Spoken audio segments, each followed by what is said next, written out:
From a hole in your eyeball that can shoot out liquid to real human tails. That's just a few of the things I'll be covering on today's top 10 list. Starting off this list in our number 10 spot, we have Jacobson's organ. Jacobson's organ is a group of cells in the main nasal chamber. Most animals have this organ, but through human evolution, ours has become mostly useless. It is used to detect moisture-borne smells like pheromones. It is used by other animals and our extremely old ancestors to communicate non-verbally, mostly in matters of romance. We all still have Jacobson's organ, but we no longer have the proper receptors, so it doesn't quite function the same. In our number 9 spot, we have the mesentery. Before I dive into this one, guys, please don't forget to hit that thumbs up button if you're enjoying the video so far, because it really helps us out. The mesentery is an organ that is attached to the intestines and connects them to the back of the abdominal wall. This organ wasn't fully discovered until pretty recently, so not a ton of information is known about it. It is used to store fat, and it also allows blood vessels, lymphatics, and nerves to communicate with the intestines. It is a double fold of peritoneal tissue, and it also acts as a way to hold the intestines in place while still allowing them the movement they need. The mesentery is said to play a vital role in inflammatory diseases such as Crohn's disease. Maybe if we find out more about the mesentery, we'll be able to figure out how to treat those diseases better. In our number 8 spot today, we have the lacrimal punctum. Don't know if that was right at all, but you gotta take a shot. This gross sounding body part is more commonly known as the equally gross sounding eyelid hole. This hole's main function is to drain excess tear fluid, which I didn't know, but is the reason you get a runny nose when you cry. Everyone has one, but they come in different sizes. The grossest part though is that some people can use them in the opposite way and squirt eye juice out of their eye hole, which is insane, and it's kind of like a horned lizard, except they can shoot blood out of their eyeballs. In our number 7 spot today, we have the philtrum. I didn't really ever think of this as a body part, and I definitely did not expect it to have its own name, but the philtrum is that indent on your upper lip under your nose but above your mouth. This one right here. This is another one of those body parts that has become slightly more obsolete throughout human evolution, but there are still mammals that rely on it. It's mainly used to carry smells from the nose pad to Jacobson's organ, which we talked about already.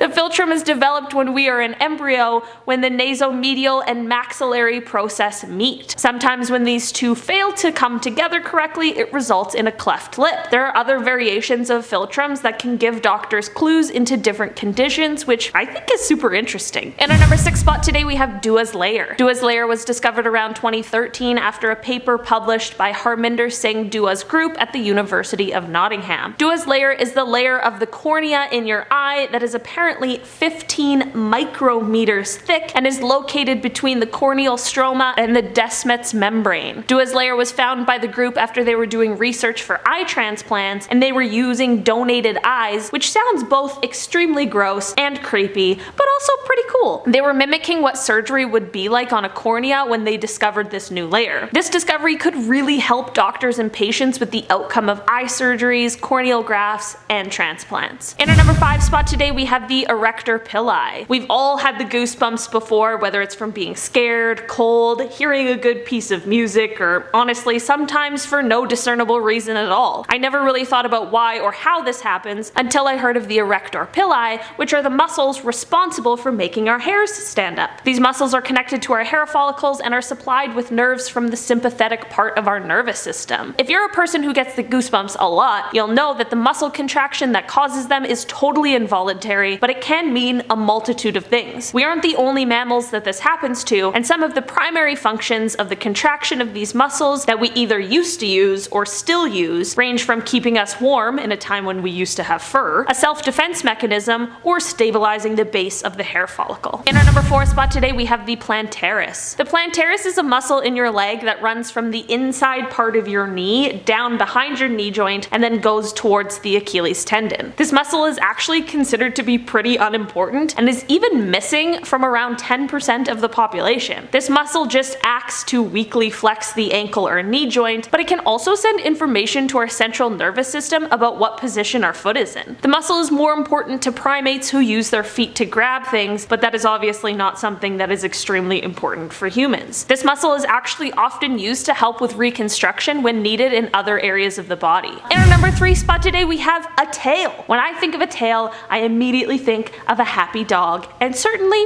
not a human being. But did you know at one point in our development, we all had a tail? Around the 5th or 6th week of gestation, when we are just embryos, we have a tail that contains about 10 to 12 vertebrae. Eventually, around 8 weeks of development, this tail will be absorbed into the body, creating our tailbone, but that doesn't always happen, and some people are born with tails. When a person is born with a tail, it doesn't have any bones, but it does contain blood, nerves, and muscles. Some people can actually move their tails, but it isn't very useful and isn't able to grasp any objects. Sometimes people are born with different kinds of tails that are due to an elongated coccyx or can be a sign that is linked to spina bifida. In our number 2 spot today, we have the auricular muscles. There are 3 auricular muscles, and they mostly are associated with your outer ear. These are the muscles that are responsible for moving your ears, although most humans don't have control over them. We see these muscles work in other animals like cats and dogs, but they don't really have a function for humans unless you're in the 10 to 20% of humans that can use them to move your ears, which I guess is kind of a cool party trick. Our ears certainly try to respond to the sounds that we hear, but it just isn't the same as it once was, and these muscles are more of a fossil of our morphospecies. In our number 1 spot today, we have the palmaris longus. This is another one of those muscles that our other mammal friends still have and use, but it isn't very necessary to humans anymore. If you didn't know it exists, it's very possible that maybe you don't even have it, as it is said that around 14% of the population no longer have this muscle at all. The palmaris longus can be found if you connect the pads of your thumb and your 4th finger while flexing your wrist. It'll be that line that shows up in the middle of your wrist if you have it. Since this muscle can be removed without really affecting the function of the wrist or hand, it is a go-to when a graft is needed. It's obviously better for a graft to be taken from elsewhere in the body as to not introduce any foreign material into your body, so while it doesn't have a huge function for us on the daily, it really could help us in an emergency situation. Alright guys, that has been our list for today. Thank you so much for checking it out. I've been your host, Olivia Kozlowski, and I'll see you next time.